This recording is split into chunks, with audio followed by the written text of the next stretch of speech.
Subscribe करिए हमारे channel target UP TET CTET को और बेल आइकन को दबाइए। हेलो फ्रेंड्स, मैं रेनू स्वागत करती हूँ आप सभी भावी अध्यापक एवं अध्यापिकाओं का आपके अपने channel target UP TET CTET. दोस्तों, आज की इस वीडियो में मैं आपके सेकंड सेमेस्टर के बारे में पूरी रणनीति बताने वाली हूँ। कैसे आपको कम समय में तैयारी करनी है, कैसे आपको अच्छे नंबर लाने हैं, कौन से नोट्स आपको पढ़ने चाहिए, आपको कौन से सब्जेक्ट में ज्यादा मेहनत करने की जरूरत है, कौन सी सीरीज आपको पढ़नी चाहिए, एग्जाम में कॉपी कैसे लिखनी है, कौन से पेन का यूज करना, छोटी से छोटी बातें मैं आपको इस वीडियो में बताने वाली हूँ। और सबसे बड़ी चीज की कैसे जो चीज हम पढ़ रहे हैं वो हमको याद रहे, वो चीजें हमको याद रहे जो भी हम पढ़ रहे हैं वो सब कैसे याद रहे। और उससे ज्यादा इम्पोर्टेंट ये है कि किसी भी विषय में हमारा बैक ना लगे। तो ये सारी चीजें आपको इस वीडियो में देखने को मिलेंगी। तो ये वीडियो बहुत बहुत इंपॉर्टेंट है, इसको आप ध्यान से पूरा सुनिएगा भी। और आपके जो फ्रेंड्स है, जो आपके मित्र है, उनको शेयर करना भी मत भूलिएगा इस वीडियो को, क्योंकि ये वीडियो बहुत बहुत इंपॉर्टेंट होने वाली है। तो चलिए स्टार्ट करते हैं। सबसे पहले यहाँ पर क्या अब नोट्स से पढ़ना चाहिए, क्योंकि आपको पता है कि अब आपके एग्जाम में बहुत बहुत ही कम समय बचा हुआ है। तो क्या अब आपको नोट्स से पढ़ना चाहिए? दोस्तों, अगर आपने डिटेल से सारी क्लासेस ली हैं जो मैंने शुरू से आप लोगों को करवाई हैं हर एक विषय की, आपको मैक्सिमम 18 से 20 क्लास में मैंने सारा का सारा सब्जेक्ट जो है वो खत्म कर दिया है।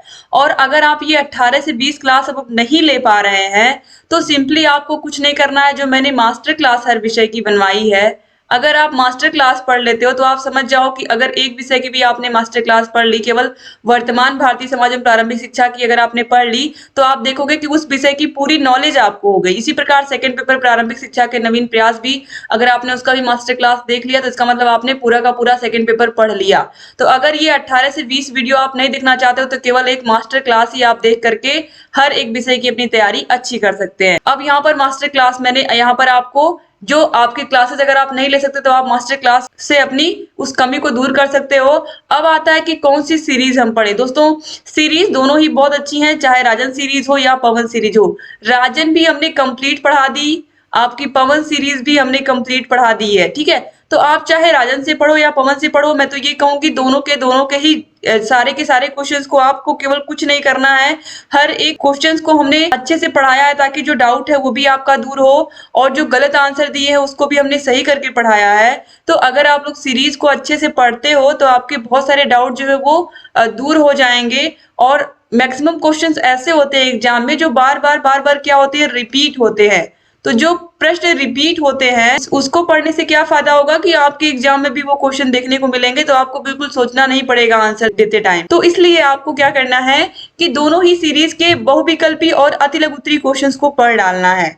तो ये दो चीजें आपने देखा, आपको मास्टर क्लास पढ़ लेना है दोनों ही सीरीज। केवल आप ईयरफोन लगा लीजिए, वायरलेस वाला भी ईयरफोन आज के समय में है, आप कान में लगा लीजिए, आप सुनते रहिए। कोई भी घर का काम कर रहे हो, झाड़ू लगा रहे हो, खाना बना रहे हो, कुछ भी आप कर रहे हो, खासकर हाउस वाइफ को मैं कहना चाहूंगी कि आप बस अपने कान में ईयरफोन लगा के रखिए और सारे वीडियोस को केवल सुनते रहिए, सुनते रहिए। सिर्फ अगर आप इतना ही करते हो तो भी सेकंड सेमेस्टर में अच्छे नंबर लाने से कोई आपको रोक नहीं सकता।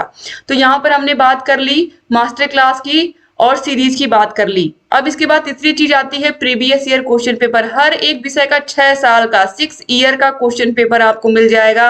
आपके फर्स्ट पेपर से लेकर के 7वें पेपर तक सबके सब मैंने सॉल्व करा दिए हैं।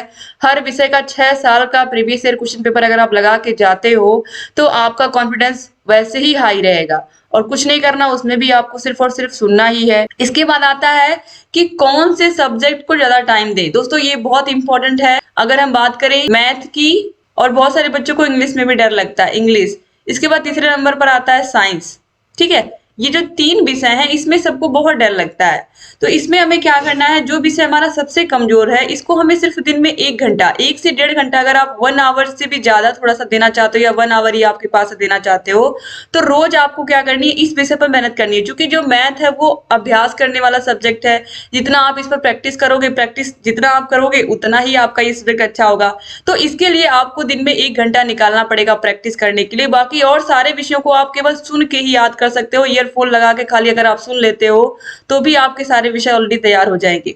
तो मैथ के लिए आपको 1 घंटा देना पड़ेगा। और आनंद सर ने मैथ इतनी इजी वे में पढ़ाया है कि अगर किसी बच्चे को बेसिक से भी नहीं आता है तो भी वह उनकी वीडियोस को देख करके आसानी से बहुत अच्छे से अच्छा नंबर लेकर के आ सकता है।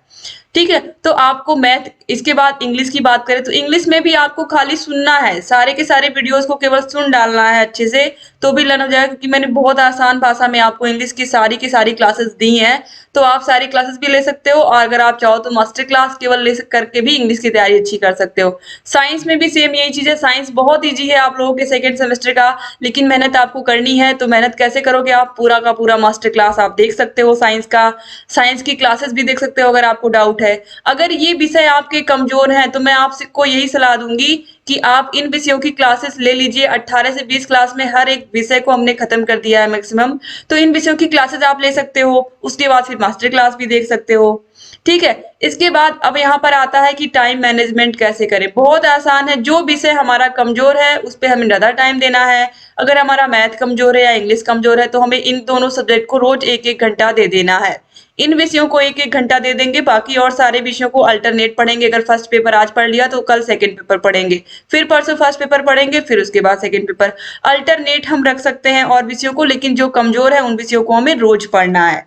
ठीक है। अब परीक्षा का डर दिमाग से कैसे निकाले, सिंपल सी चीज है।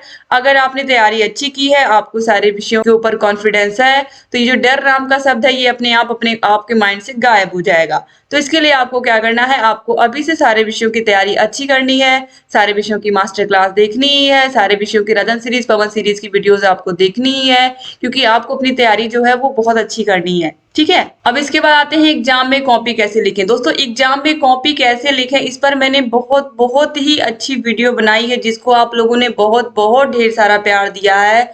आप लोगों से रिक्वेस्ट है कि एग्जाम में कॉपी कैसे लिखें, जो वीडियो मैंने बनाई है आप लोग उस वीडियो को जरूर देखिएगा। उसकी लिंक मैं आपको दे दूंगी डिस्क्रिप्शन बॉक्स और कमेंट बॉक्स में। अगर आप सर्च भी करोगे कि डीएलएड में कॉपी कैसे लिखे तो आपको मेरी वीडियो मिल जाएगी, आप मेरी ही वीडियो देखिएगा। इसका रीजन ये है कि मैंने बहुत ही अच्छे से आप लोगों को बताया है कि एग्जाम में कॉपी कैसे लिखें। अगर वो आप देख करके जाते हो तो यकीन मानिए, अगर आपके एक आध क्वेश्चन में कुछ गलती भी रहेगी तो भी वो इग्नोर होकर के आपको नंबर वहां पर मिलेंगे, क्योंकि मैंने बहुत ही अच्छे से बहुत क्लियर वे में कॉपी कैसे लिखते हैं एग्जाम में ये मैंने बताया है। बहुत छोटी छोटी चीजें यहाँ पर मैं आप लोगों को बता रही हूँ, लेकिन ये बहुत काम की हैं। अब देखिए यहाँ पर है एक और पॉइंट मैंने डाला है कि एग्जाम में पेन कौन सा यूज कर सकते हैं। दोस्तों आप स्केच पेन जरूर यूज करिएगा। ठीक है। स्केच पेन से क्या होता है कि ब्लैक ब्लैक जब पड़ता है इस तरीके से बीच में आप आंसर लिखते हो तो वो दिखता है, आंसर 1 है 2 है 3 है जो भी आप लिख रहे हो वो दिखता है। ठीक है। बिल्कुल बीचों बीच कॉपी में। इसके बाद देखिए यहाँ पर स्केच पेन की बात होगी। दोस्तों मेरी अगर मैं पर्सनल बात करूं अपनी, तो मैं जेल पेन से ही लिखती आई हूँ। जितने भी एग्जाम मैंने दिए हैं मैक्सिमम में मैंने जेल पेन से लिखा है। केवल अगर OMR वाले एग्जाम्स को छोड़ दिया जाए तो मैक्सिमम एग्जाम में मैंने जेल पेन से ही लिखा है। तो अगर जेल पेन से आपकी राइटिंग अच्छी बैठती है तो आप जेल पेन से लिखिए, अगर जेल पेन से नहीं बैठती है तो आप डॉट पेन से भी लिख सकते हो। तो आपके पास ब्लू पेन होने चाहिए। ब्लू पेन कम से कम 2 रखिएगा आप, उसको पहले से जो नया पेन आप लाओगे उससे कुछ 1 या 2 पेज आप लिख लीजिएगा ताकि वो पेन थोड़ा सा स्मूथ चले। ठीक है। तो 2 पेन आप रखिएगा ब्लू, इसके अलावा एक ब्लैक पेन रखिएगा, ब्लैक जेल पेन रखिएगा और एक स्केच पेन। एक स्केच पेन से आप यहाँ पर ये जो आप यहाँ पर लिखोगे आंसर डालोगे, और एक स्केच पेन और ब्लैक लीजिएगा जिससे आप नीचे लाइन खींचोगे, क्योंकि जो लाइन खींचने वाला स्केच पेन होता है वो लाइन खींचते खींचते मोटा हो जाता है। तो इसलिए आपको 2 ब्लैक पेन रखने, एक से आप नीचे लाइन अंडरलाइन करोगे और एक से आप आंसर लिखोगे, जिससे कि जो आंसर लिखोगे वो थोड़ा पतला दिखेगा और जिससे आप लाइन खींचोगे थोड़ा खींचते खींचते मोटा हो जाएगा। ठीक है। तो 2 आपको ये भी रखने। इसके अलावा आपको अपने पास पेंसिल भी रखनी है, पेंसिल रखनी है। अगर खासकर मैथ के एग्जाम की बात करें तो अगर कहीं आपको रफ काम करना हो, जगह नहीं है, तो आप फिर मिटा करके वहां पर फिर लिख भी सकते हो। तो इस तरीके से आपके पास पेंसिल, इरेजर भी होना चाहिए, शार्पनर भी होना चाहिए। तो छोटी छोटी चीजें हैं जो आपको बहुत जरूरी है रखना अपने पेन बॉक्स में। ठीक है। तो ये सब चीजें आप रखिएगा क्योंकि ये सब आपके लिए बहुत जरूरी है। तो एक स्केल भी आपके पास होनी चाहिए, लंबी वाली स्केल होनी चाहिए जिससे लाइन खींचने में आसानी हो कॉपी में। अब इसके बाद देखिए फिर है किस सब्जेक्ट की तैयारी में बिल्कुल कमी ना रखें। कौन सा सब्जेक्ट की तैयारी में बिल्कुल कमी नहीं रखनी है, तो वे सब्जेक्ट जिनमें हम कमजोर हैं उनकी तैयारी हमें बहुत अच्छी करनी है। अगर आप चाहते हो कि आपके अंदर कॉन्फिडेंस रहे और आप एग्जाम में अच्छा करके आए, तो इसके लिए आपको क्या करना पड़ेगा, आपको जिस भी विषय में आप कमजोर हो उसकी तैयारी इतनी अच्छी कर लेनी है कि आपके दिमाग में वो निकल जाए कि ये विषय हमारा कमजोर है। ठीक है। अब पढ़ा हुआ कैसे याद रखें, ये सबसे बड़ा क्वेश्चन है कि जो हम पढ़ते हैं वो दिमाग से निकल जाता है। तो पढ़ा हुआ याद तभी रहेगा जब आप जो भी चीज पढ़ रहे हो उसमें आपका मन लगे। मन तभी लगेगा जब आपको उसमें इंटरेस्ट आएगा।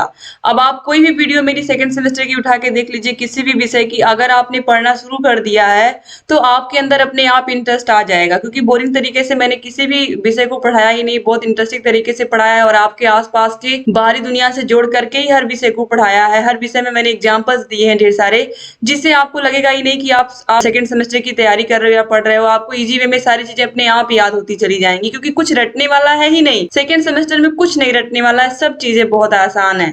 इतने आसान है सारे के सारे पेपर कि एक बार आप पढ़ना शुरू कर दिए तो फिर आप सारे के सारे विषयों को पढ़ करके खत्म कर दोगे, आपको पता भी नहीं चलेगा कब आपने सारे विषयों को पढ़ डाला। अब इसके बाद दोस्तों देखिए, यहाँ पर बहुत मेन चीज यहाँ पर देखिए आता है कि कम समय में सभी प्रश्नों का उत्तर कैसे दें। और यहाँ पर देखिए यही चीज यहाँ पर भी है कि अपना टाइम मैनेजमेंट कैसे करें। यहाँ पर मैंने डिटेल में नहीं बताया आपको, अब मैं यहाँ पे आपको बताती हूँ कि कम समय में सभी प्रश्नों के उत्तर कैसे दें, यानी कि वहां पर हम टाइम मैनेजमेंट कैसे करें, ये बहुत इंपॉर्टेंट है। सिंपल सी चीज क्या करनी है आपको, जैसे ही आपको कॉपी मिलेगी, आपको ये चीज तो पता ही है कि सबसे पहले क्या मिलने वाला है, हमको 15 बहुविकल्पी क्वेश्चन मिलेंगे अगर 50 नंबर का पेपर है, और अगर 25 नंबर का पेपर है तो 5 बहुविकल्पी क्वेश्चन मिलेंगे। तो आपको पेपर मिलने से पहले ही क्या करना है, जैसे ही आपको कॉपी मिली, कॉपी में लाइन खींचने के बाद आप क्या करोगे, इस तरीके से बीच में कॉपी एकदम बीचों बीच पेज के आंसर नंबर पहले का ऐसे लिख के छोड़ दोगे, आंसर नंबर दूसरे क्वेश्चन का, आंसर नंबर तीसरे क्वेश्चन का, जो भी ऑप्शन सही होगा उसके आगे आप उत्तर लिख दोगे या उसके नीचे उत्तर लिख दोगे। इस तरीके से आप पहले से डाल करके सारे के सारे विषयों के आंसर को इस तरीके से आप सारे के सारे क्वेश्चंस 1 से लेकर 15 तक पहले ही आप रेडी करके रखोगे। खाली आपको यहाँ पर आंसर लिखने, अगर पहले का आ ऑप्शन सही है तो आ, यहाँ पर क्या सही है, जो भी सही है, अगर दिल्ली सही है तो दिल्ली इस तरीके से भर देंगे, कोई भी क्वेश्चन रहा उसका आंसर। तो ऐसे में भरते चले जाना। अब जो जिस क्वेश्चन का आंसर नहीं आ रहा उसको में छोड़ना है और जिसका आंसर आ रहा है उसको भरते हुए चले जाना है। तो इस तरीके से आपके बहुविकल्पी क्वेश्चंस में कुछ आपने यहाँ पर समय बचा लिया। फिर आप अतिलघुत्तरी क्वेश्चंस में जाओगे, अतिलघुत्तरी में भी यही करना है, जो क्वेश्चन आ रहा है उसका आंसर लिखना, जो नहीं आ रहा उसका आंसर नंबर लिख करके उसकी जगह उसके नीचे जगह छोड़ के फिर आगे बढ़ जाना है। छोड़ना एक भी क्वेश्चन नहीं है। अगर आप चाहते हो कि आपको अच्छे नंबर मिले, ये वाला पॉइंट भी इसी में कवर हो रहा है, अगर आप चाहते हो कि आपको अच्छे नंबर मिले तो कॉपी कैसे लिखे तो आपको पता ही है, लेकिन आपको कोई भी आंसर छोड़ना नहीं है एग्जाम में। आज तक मैंने अपने डीएलएड के एग्जाम में आप लोगों को पता है कि मैं प्राइमरी टीचर हूँ, ये चीज तो आप सभी लोग जानते हो, मैंने कभी कोई क्वेश्चन नहीं छोड़ा अपने एग्जाम में। और उसका रीजन है कि मुझे बहुत अच्छे नंबर मिले, अपने पूरे कॉलेज में सबसे अच्छा नंबर मिला। तो इसलिए आपको कॉपी एक भी क्वेश्चन नहीं छोड़ना है। जो मेरे पास एक्सपीरियंस है वो सब मैं आप लोगों को हर दिन बताती हूँ, हर वीडियो में बताती हूँ। तो अगर आप उसका उपयोग करोगे निश्चित रूप से आपके भी अच्छे नंबर आएंगे ही आएंगे। तो ये जितने भी पॉइंट्स, अगर आपने इस वीडियो को पूरा अंत तक ध्यान से देखा है तो आपको बहुत सारे पॉइंट्स मिले होंगे जिससे आपके सारे डाउट भी क्लियर होंगे दोस्तों। अब सबसे लास्ट में जिससे सारे के सारे बच्चे डरते हैं, 95% बच्चे इसी से डरते हैं, अगर मैं 100% कहूँ तो भी कम नहीं होगा, कि बैक लगने से कैसे बचे। बहुत सारे बच्चे जो पढ़ने में ठीक होते हैं उनका भी कभी कभी बैक लग जाता है।